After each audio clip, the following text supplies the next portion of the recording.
Welcome to the Filmcast review of Deadpool and Wolverine. I'm David Chen here with Devindra Hardawar and Jeff Kanata. I'm going to read the plot summary for Deadpool and Wolverine from the internet.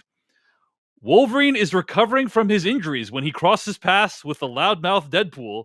They team up to defeat a common enemy. Recovering from his injuries? I don't even know. He dead! That must be an old one anyway. All right. I want to say, first of all, there's a lot of stuff that we can't talk about this movie about until we get to spoilers. Like a lot of specifically cameos and reveals. And so we're going to try to get to spoilers as quickly as humanly possible this episode. But also, don't, if you haven't seen the movie yet and you want to, don't listen to the spoilers. Don't listen to anything. Absolutely. All right. Yeah. All that said, let's get into our quick thoughts overall real quick. Jeff Kanata, what were your overall thoughts on Deadpool and Wolverine? Well, Dave, I guess you could say my overall thoughts on Deadpool versus Wolverine. You okay there? No. Are best summed up in the form of a limerick. The claws versus pistols and sword. Fox and Marvel, now both on board. The many decades of watching were paid off with this film as reward. This movie feels like a reward for watching movies for the last 20 years. Yes, absolutely. Well, I think specifically the last 4 years too. No. The last 20 years. No, the last 20 years. Yeah. And we'll explain why in spoilers. Yes. Dave, last week on the After Dark, yes, you mentioned an anecdote that's been floating around the internet of the first images of Wolverine in a certain suit. Yes, bringing grown men to tears. And you asked me. Yeah, grown men sobbed on set after Wolverine walked on set with the yellow suit for the first time. Yeah. And you asked me if I was likely to do that. Yeah, and you said no. You said no. I'm here to tell you, I burst into tears several times during this movie, almost as many times as I burst into laughter. I was laughing uproariously. I was cheering. I was jumping up and down in my seat at several moments. Few times I have been more grateful that I went into a movie unsullied than this one. The thing that I cherish, you guys know that I cherish above all else, happened numerous times in this movie where something I didn't know was coming happened and floored me with just the fact that we live in a world where this could be happening. I will tell you, this movie starts, I think the Deadpool franchise has made it a staple that the opening credits have a flourish. And I will say the movie's opening credits started and I immediately was having the best time at the movies. And it really just did not stop for the entire length of the film. This movie is hilarious, audacious. It takes the piss out of Marvel. It feels bold and unintimidated to kind of bite the hand that feeds it in a lot of ways. It understands what it's doing and what it wants to do. It's not afraid to have inside jokes, the most inside of inside jokes. It pays off, enduring bad movies before it. It pays off years of reading comic books. There's iconic comic book covers that are recreated in this movie. There are things that literally all I ever wanted was to see that. And this movie goes, we know you wanted to see that. Here it is. It's self-aware in the best, most fun ways, as the Deadpool movies have been. But this time it feels particularly unleashed. And the action is phenomenal. It's shot really well. It has incredible ideas. It constantly has surprises. It's really, truly one of the most fun times I've had at the movies in recent memory. It is just a totally, I don't know if I'll say crowd pleasing, but me pleasing movie. Nerd pleasing. Nerd pleasing. Yeah. It knows what it's doing. I mean, it's making fun. It's like, it's my exact Venn diagram, because it's like really inside baseball on movie making. I mean, it references movies that don't even exist, right? Yes, references ideas. Yeah, it references of what could have been movies. Deeply entrenched in the yep. making of movies, Yes, and interested in the behind the scenes of movies to get some of the jokes. There's a cafe gratitude joke, which like anybody that hasn't lived in Los Angeles wouldn't even get. Like, it's like my exact Venn diagram. I loved it. I can't wait to see it again. I think it's so much fun. I'm in awe of the fact that they pulled it off and that we live in a culture. I mean, one of the things I kind of wanted to bring up to you guys after you say your thoughts, I'd like to talk about this, is like, it's crazy that we've sort of been steeped in Marvel lore to the point. The only thing I can think of akin to it is like a Life of Brian or something, where you don't have to educate the audience on the Bible. You could That's what it is. Yes. You could just make fun of the, you could just do jokes with super inside things, because you just assume the audience knows the Bible very well. Right. And I can think of very few other things like that. That's where we are with Marvel stuff, where like the jokes are so sophisticated and assume such a density of understanding. I'm in awe of the fact that we're there as a culture. It's just wild to me. I loved it. I laughed my ass off. Tears were streaming down my face at certain points. I just had a blast in the theater. Devindra Hardwar, what are your thoughts on Deadpool and Wolverine? I'm echoing a lot of what you're saying, Jeff. Like, I had a ton of fun with this movie. I found it to be a blast. It's not like, there are issues, and there are issues that we'll talk about in spoilers. Like, this movie has 5 credited screenwriters, and that is never a good sign when it comes to like cohesive narratives and things like that, or character motivations. I think the movie is messy in terms of like those aspects. Like, what are the actual stakes? What do the characters mean to each other? But all that doesn't really compare, because it is just a fun thing to watch. Right. I think the humor is on point. I think the references are really on point. It is very much, it's sort of like, just like, hey guys, we knew you've been with us for 20 years watching these movies, right? Like, there's something for you who've been with us this whole time. More than 20 years, actually. More than 20 years. Yeah. But I told you guys that the X-Men would basically help save the MCU.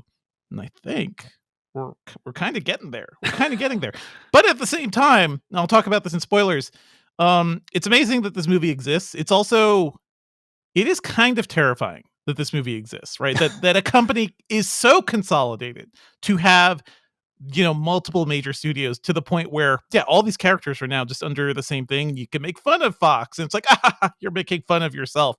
And it has no bite to it, right? Because you are just making fun of yourself.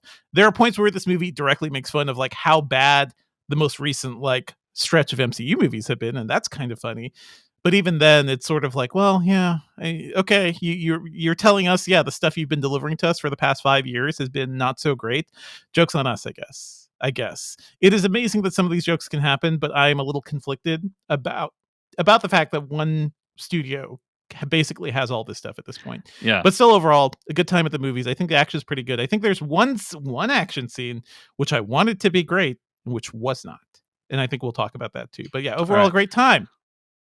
I joined Devindra Hardwar in not celebrating corporate consolidation like Jeff Nada is. I said every once in a while.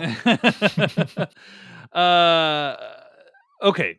The question you got to ask yourself is, why are you going to see a Deadpool and Wolverine movie? Yes. Right? Like, are you going to see a good movie? Because if you're going to see a quote unquote good movie, this movie is not good in the classic sense of the term, right? I think the plot is virtually incomprehensible.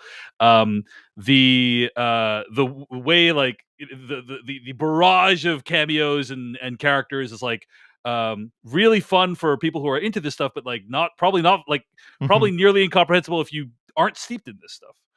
But if you're going to see a movie that is really meta, that's joking around, that has a lot of gags, that has some okay fighting, like I think you're gonna have a great time watching Deadpool Wolverine. I had a blast watching this film. I saw this movie with my brother. He's about to have a kid. His wife's like Mhm. 7, 8 months pregnant. This is probably the last movie we'll see together for like a year. And his second Um, kid. So no, the his- last movie you will see together for Period. years.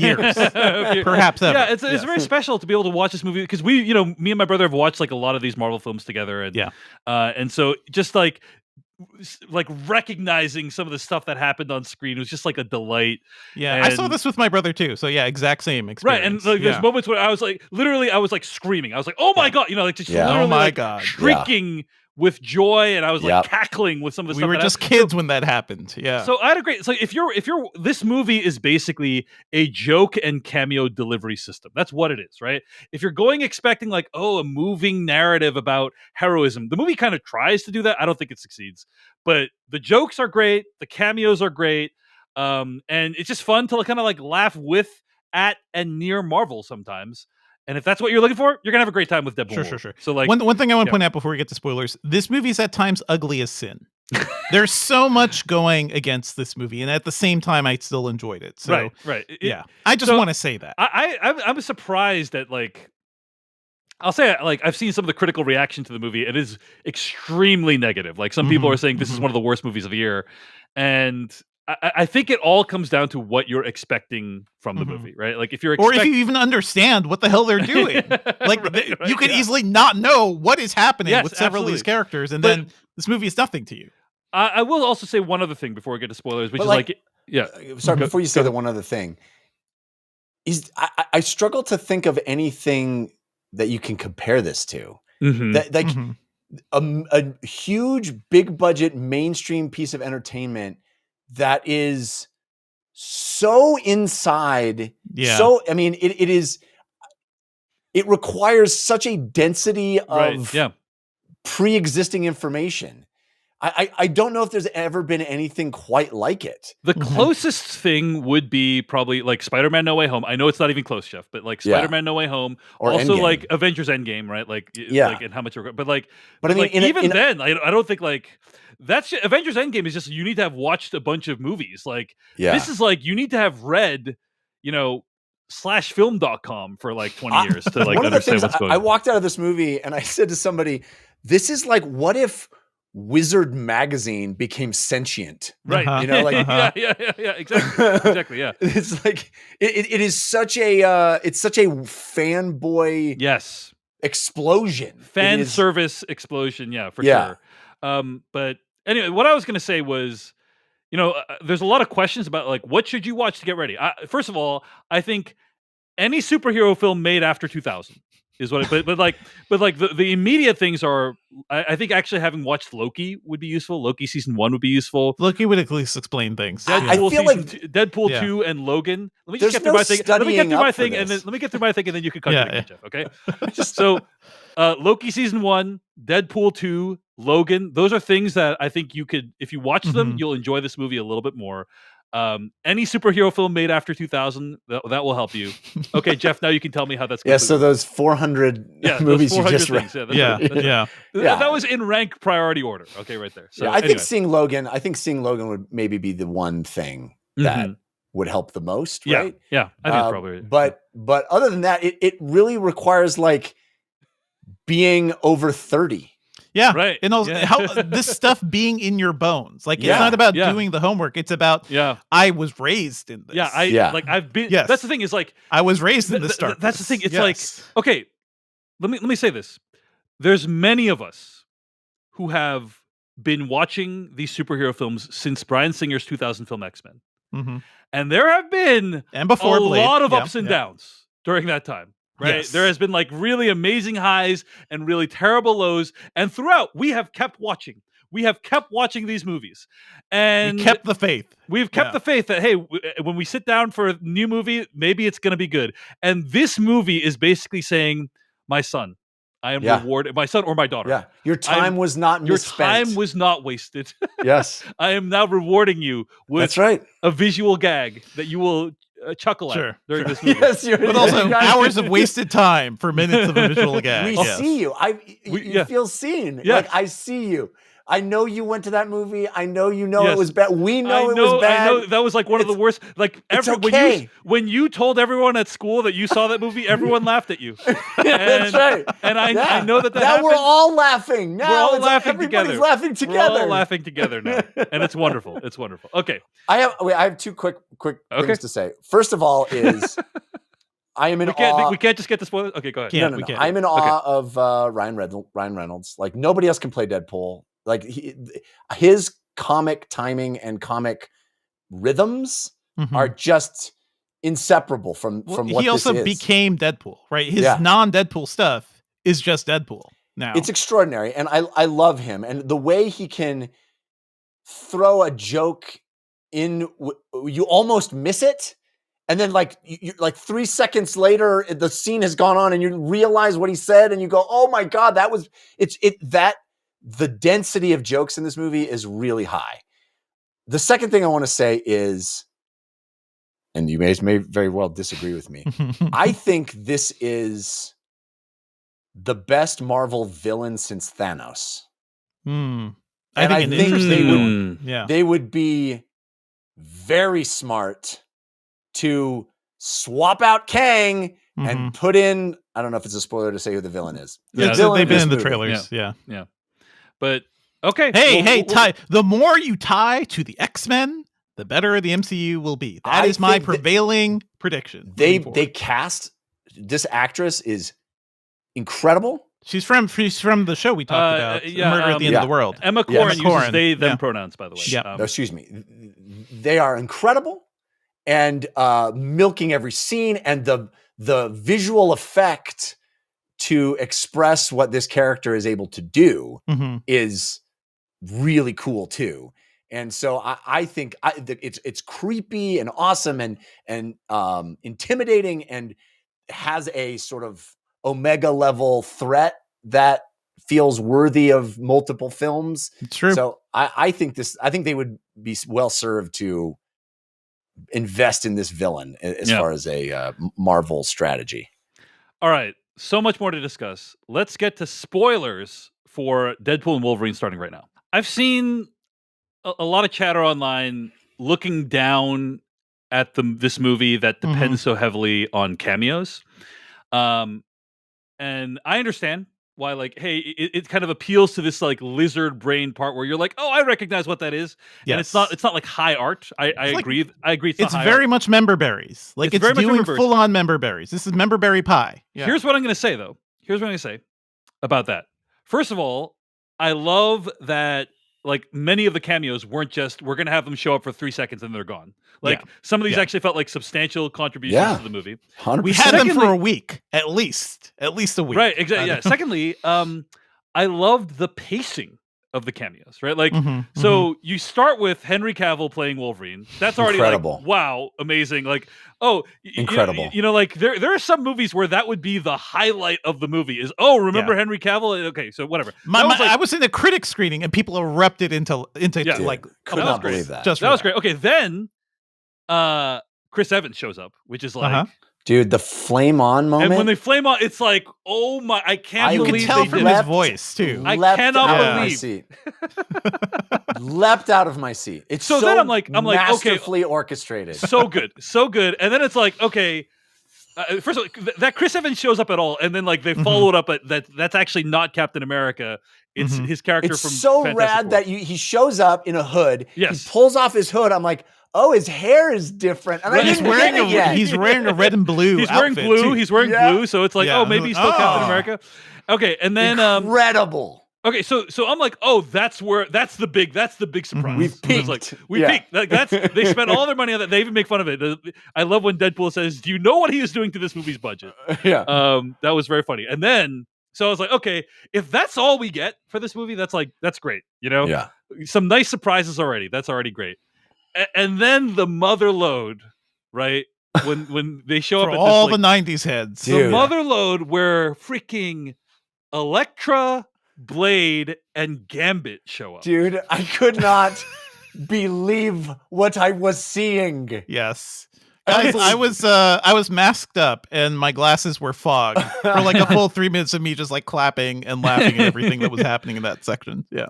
And the costumes, like the Gambit costume where they went full 90s cartoon. Like he doesn't even wear that costume in the show. Yeah. And he doesn't talk with that accent in the movie when he They're was making in. fun of the show accent for sure. So good. And Wesley So good. Snipes, dude.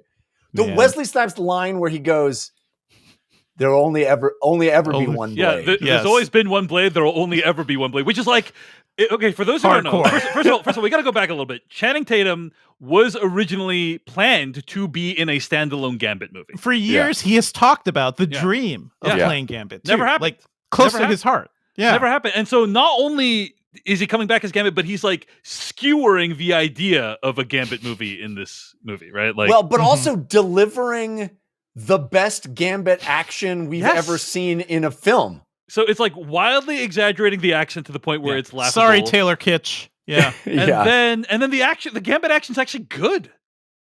It's in the so movie. good. They're having fun so with good, it. and Yeah. it's so fully realized as what you know from the cartoon, what you know from the comics. Like that's the Gambit we've always wanted to see. Yes, with the staff and the energy, and the moment where he gives the cards to each of the bad guys and waits a second, and they all go off at the same time, dude. Just like that's the stuff we've always wanted to see. But I when those cameos happened, I did realize this is a divide. You are dividing the enjoyment of this movie for the people who grew up with this stuff and who knows what's happening versus all the youngs. When I was walking out of this movie, two people who were media adjacent, I guess, were like, who's that lady who plays Elektra? I think I saw her in a commercial. And I wanted to scream.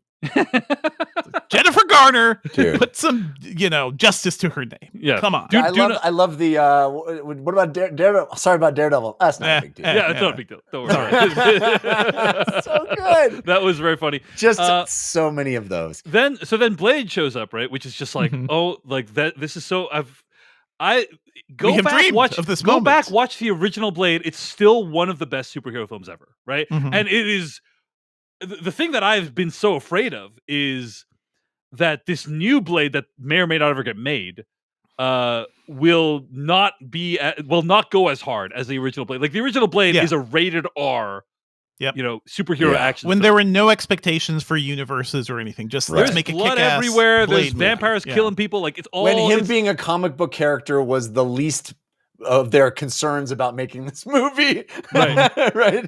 So anyway, like that movie is awesome. And like when I heard there'd be a new Blade in the MCU, it's like, okay, it's probably going to be a weak ass version of Blade. Now I'm not saying this version of Blade goes super hard or anything, but they have been having a notoriously difficult time making the new Blade. Wesley Snipes is right there. Playing Blade once again. Mahershala Ali is supposed to play the new Blade. They've gone through I think 2 directors at least. Yeah. It's the production has started and stopped. It's been a catastrophe. Mahershala Ali has even said publicly he's lost confidence that it's ever going to get made. Right. Yeah. So I can't believe that in this movie that is produced by Kevin Feige, it's unbelievable.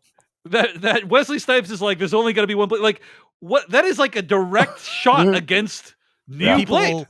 Paying yes. That is wild. Like when the movie goes that hard. Yeah, because it goes that hard a number of times. I mean, Feige is name checked in the movie. Yes, there's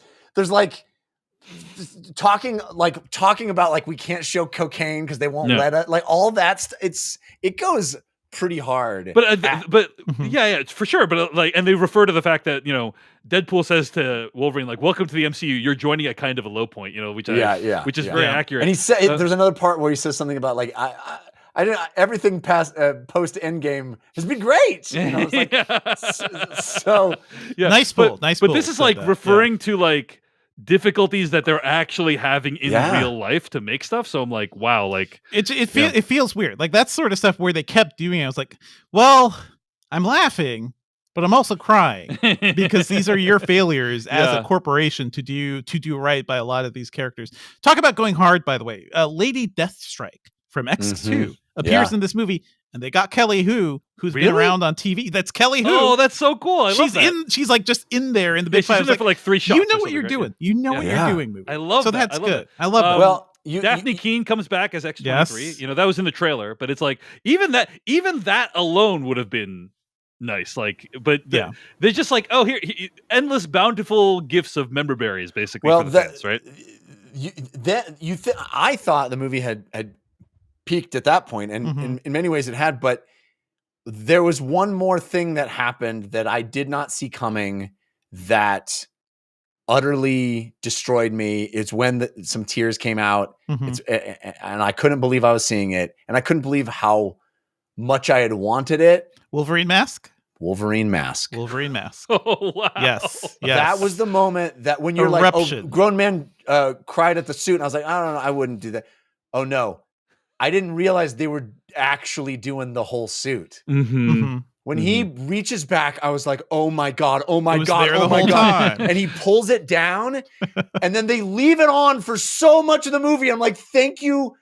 It works. Like, it's so well realized. The mask, I didn't know how much seeing the mask would hit me. Because for years they told us, no, you don't want the comic outfits. You want black leather type things. You want to make fun of the comic outfits. Can't see the actor emote if it's got a mask on. Can't do that in movies. I will say, though, cynically, Jeff, I did kind of notice, like, once the mask came on, it was much easier to do some CG shots. Sure. Just like, doing more CG I don't Hugh care. Jackman I'm action. fine. Let it be. I don't mind. I mean, that long tracking shot where they're going through the old boy shot. All the Deadpools. So fun. And the fact when the camera like outpaces them and they fall behind and then they come back, just such clever flourishes. But the mask, like, it hit me in a place I didn't know I could be hit. And it, like, they knew what they were doing. They knew how big a deal that was, and they kept it on him. You know, he comes out with the shirt off, but the mask is still on. They're grabbing the hands. The mask is still on. I was like, thank you. How would you describe the emotion you experienced at that moment, Jeff? Like, why is it such a big deal, basically, is what I'm asking. Oh, man, I don't know. It's that moment in Ratatouille where the critic takes the bite and is transported back to their childhood. And it's just like, this is why I do everything I do. I think Devindra is so right to cite the fact that we were told for so long you can't have the mask. They told us it was bad. You can't do the Wolverine mask. And then you see it and it looks so fucking awesome in this movie, I think. I will tell you guys, I used to draw Wolverine's head over and over and over. I would draw it on my desk, like directly onto my desk, no paper, just onto my desk, defiling the desks at school with Wolverine heads. The mask, like I learned how to draw the mask. I was so obsessed with that mask and that character. And I had the Art Adams Wolverine poster, the famous one where he's running right at the camera with his claws out, the famous Arthur Adams. I had that on the back of my door my entire childhood. Just seeing, I mean, you see the beige outfit in this movie as well. Yes. You see the very famous Hulk Wolverine reflection in the claws cover. I can't remember the artist. John Byrne maybe did that cover. There's so much there. I mean, it does the Weapon X version of Wolverine with Hugh Jackman playing Weapon X. Yes. They do the famous crucifixion. They do cover. the punk future one that was really cool with the big hair. Like they do all this stuff. It's the deepest of cuts. So many deep cuts. Want to shout out Hugh Jackman once again. I knew Hugh Jackman putting on the claws again would mean a lot to me, and yes, they did it. He is great. I think it is worth mentioning some things that don't quite work in this movie, because I think at a script level, right, this could be a great film. This could be a near perfect movie given everything it's delivering. I do wish they had kind of streamlined like what this movie is actually about, because he gets this Wolverine variant and he is sad because he let down the team. Logan's Wolverine, it's basically the Logan Wolverine all over again. Right. Like it is so many things we've seen before. the whole thing about like what is going on with Deadpool's friends and Miranda Baccarin's character, who I love seeing her and everything, but she's annoyed that he's not like ambitious enough in work, because like that's enough for you to ruin this relationship that has transcended death itself. That's enough. Like that stuff doesn't make sense really. Those stakes I don't think are ever fully fleshed out. What is Matthew McFadden's TVA people doing? Yeah, So they're like rebels? They're like not doing what the TVA is. So what are they trying to do? Just doing it faster? Don't think about any of that stuff, the man. TVA stuff you don't is think about it as you're complete laughing. nonsense, in my opinion. Like so like the actual structure of the movie is a huge mess, and I do feel like, man, you were so close to being great. You were so close, because I could fully love you. I mean, I had a great time with it. I love the cameos. I love Hugh Jackman, but I could love it even more if like they had just addressed some of these things. Like give us more, give us another flavor of Wolverine rather than sad old Logan. I kind of feel the same way. Let me just really quick say, I fear it is already too late in the show to correct this, to avoid emails, but it's Todd McFarlane who did that cover. Oh, okay. I said John Byrne. It's, of course I should have known. It's Todd McFarlane. And that very famous cover with Hulk in the reflection. It's Hulk issue 340. Incredible Hulk issue 340. Oh, I called like we would be better if we saw Hulk and Wolverine together as a society. And for a brief shining moment, we did. Yeah. So I want to share a few quick thoughts on that idea, right? So I agree with everything Devindra said. Like this could be like an actually good movie, but and instead it's content to just be what it is, which is still very fun. But like, there's enough good elements here that I'm like, oh, like what could have been if this movie was like a little bit better in terms of just structure. I will say that. Oh, but we haven't even mentioned, by the way, Pyro comes back. That was cool. Pyro's come back, and I love that he's like not happy to be working for Emma Corrin's character. Pyro's always such a prick. Like exactly the same Pyro from like X2 and X3. So that's good. And Juggernaut. Well, different Juggernaut, right? Yeah, different Juggernaut. Different Juggernaut. Same suit. Yeah. Okay. The Logan that stuff. Horrible suit. Kevin Feige originally said to Hugh Jackman, "Don't come back and play Wolverine again," because Logan was such a great send-off for that character. Like, don't mess with that.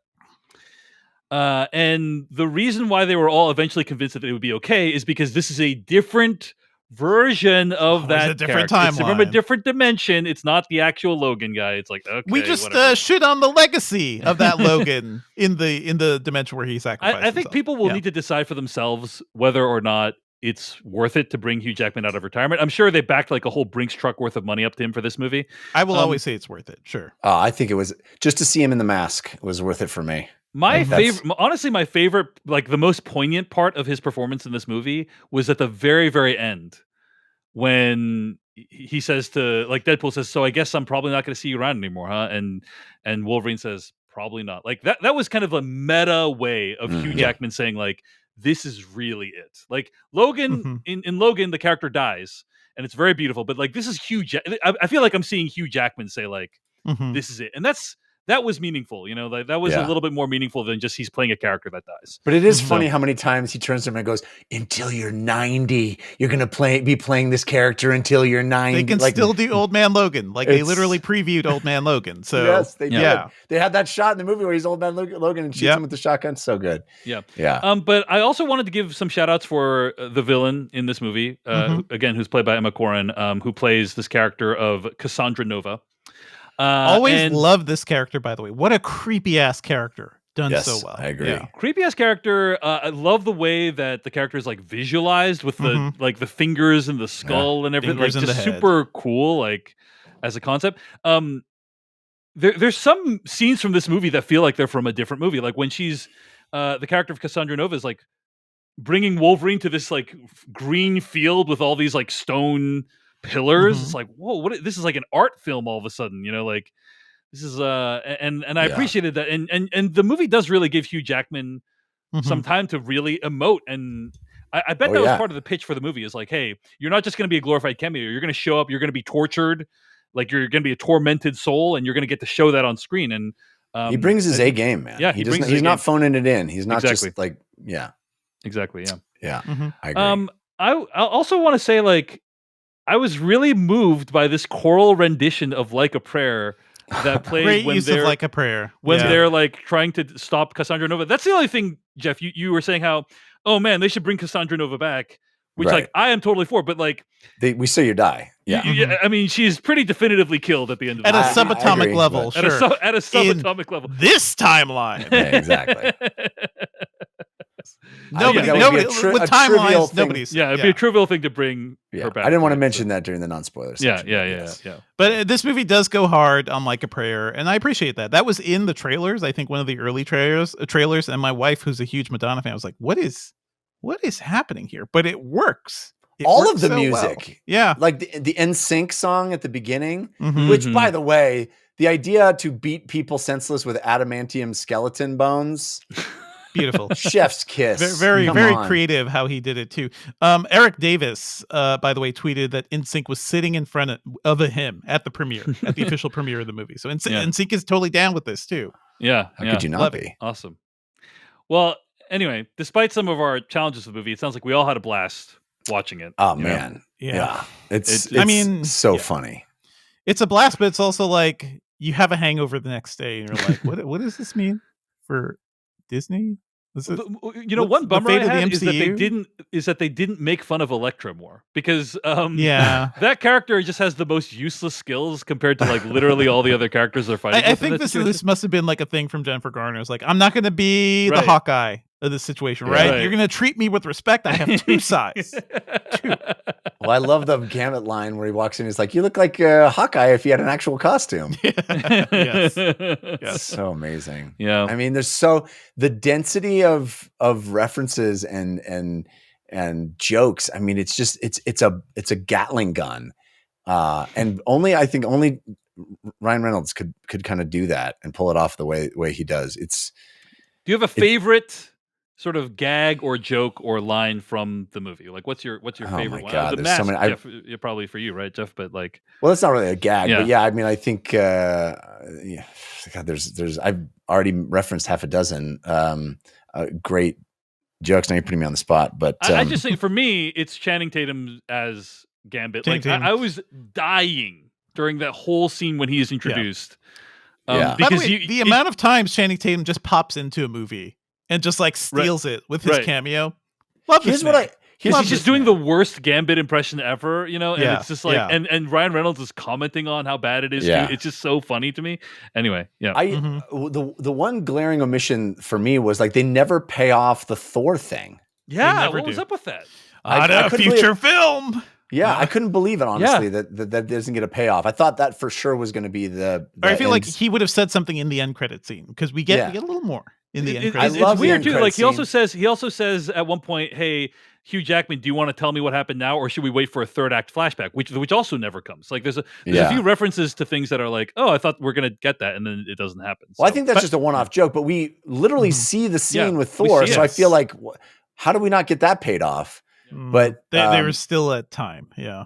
I do love the end scene and end credit scene where, you know, obviously we think, of course, that he's throwing Johnny Storm under the bus because he's speaking in a way that only Deadpool speaks. Yes. And then we get to see Chris it's Evans. one of the best Marvel post-credit scenes Truly. ever.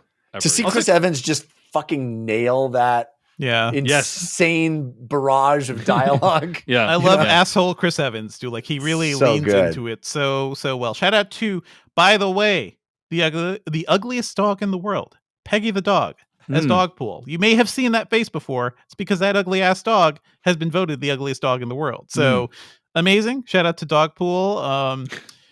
I do the stuff during the credits where we get the B-roll. Old movies Made me emotional. It made me so emotional. Yes. Yeah. It's just like, And it's like they're they we know. remember you were here. We were here. Oh man. That's another reason why this movie feels like a reward for 20 plus years of allegiance. It's like, look where we all came from. Oh, we were so innocent then. Remember, all of us. You do get the enormity of like this is a movie. X-Men 1 specifically is a movie that like transformed. Hugh Jackman's life. It's been with him for decades. Yeah, they're showing clips from the whole gamut. They showed clips from Affleck is in there. They showed clips from the Josh Trank Fantastic Four. Yeah, like they did. why They showed X-Men Origins Wolverine clips in there. Yeah. Uh, But my big thing was like, how young all these people were, and like we had no idea how these movies would transform their lives and also our society and cinema going culture. Yes. And B, like, how many ups and downs there have been, right? Like, just remember, like, X-Men Origins Wolverine, like one of the worst superhero films ever made. I remember. He played Deadpool in that movie. Yeah. Terrible version of him, and still like went on to then become successful as Deadpool, more legitimate. And like we have all kind of, as viewers, we have like weathered the storms with them and like continued to turn out. Yes. And that ending montage really acknowledged that, I think. So anyway, Jeff, go ahead. The other thing I was going to bring up is, it's one thing, and a thing I love, but it is one thing to see all of the different spider people in an animated movie. Yeah. It's a whole other thing to see costume designers actually realize all of the Deadpools. And I just thought that was such a cool, what a neat assignment for the costume people. Yeah. To like just go crazy. Give me the Scottish kilt Deadpool. Yes, do it. Yeah. And to see them all lined up there, and just the imagination on display of the multiverse of Deadpools, I loved that. Yeah. All right. Well, I'm glad we all had a good time, guys. Good time. But good times were had. Yeah. But it's all downhill from here, isn't it? It is. Well, let's just talk a little bit about that before we wrap up. Is like, Kevin Feige made this bizarre statement where he said, if Avengers Endgame is a 10 in terms of its impact on the MCU, then Deadpool and Wolverine is an 8. To me, it feels like, just honestly, manage your expectations, folks. Yeah, that's a weird thing to say to a movie that's about your only movie that's going to come out. But also, like, I don't know, it doesn't feel like this is going to be very impactful at all, in my opinion. Like, this feels like a one-off to me. Like, people are saying like, oh, this is going to save the MCU. The movie is going to do really well. We don't know how much money it's made over its opening weekend, but you do as you're listening to this. I think it's going to do really well, but like, is this going to set the MCU on the right course? I don't think so. Like, I don't think it's. You could see how this leads to. We don't know what the hell they're doing with the X-Men, and like I said, I need my X-Men, as this movie proved. You put a couple X-Men in something, it's dramatically improved. So I am really interested in seeing whatever their X-Men plans are, because I feel like this will lead into something. Yeah, well, Jeff, how are you feeling about the MCU after watching this movie, Jeff? Me? Yeah. I mean, I don't think this moves the needle either way. Yeah. I do think, I'm hopeful that they could do something else with Cassandra Nova, because I think she's great, good enough to warrant that. But I do think it's also interesting how much is riding on Fantastic Four, and here we have sort of making fun of Fantastic Four character, which is, to put that back into everybody's head right before you're about to introduce a new Johnny Storm to the world. Right. We have heard confirmation of something that I've been hoping for and voicing my my hope for a long, long time, which is Fantastic Four is going to be a period movie. It's going to take place in the 60s, which is the thing. I mean, literally back from the Totally Rad Show days, I was like, that's how this movie has to be made. I'm so glad that's happening. I'm so curious how they're going to like explain that the Fantastic Four has not been mentioned. Like, and I'm not saying that flippantly. Like, genuinely, I think they will come up with a way that's interesting to explain why no one has spoken about the Fantastic Four so far in the MCU. So, like, I'm really keen to see how that happens. But I can't wait for that movie. But I think the MCU as we know it isn't really anything right now. It's a collection of kind of loosely associated independent projects, and so I don't know how they refocus that, or if they even should. Like, I don't know.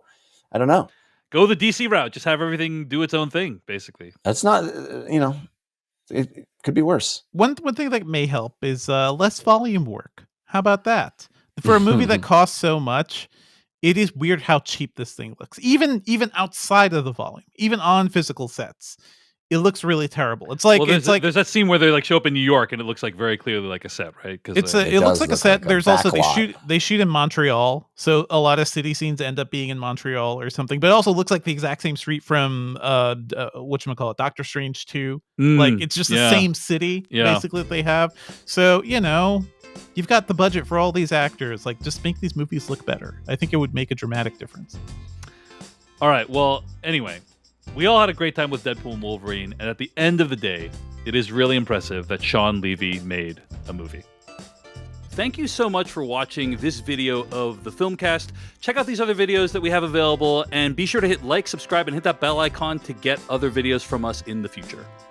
You can also go to thefilmcast.com to catch all of our audio podcast versions of all of our episodes. And support this podcast at patreon.com/filmpodcast, where you can sign up for ad-free episodes and exclusive After Darks.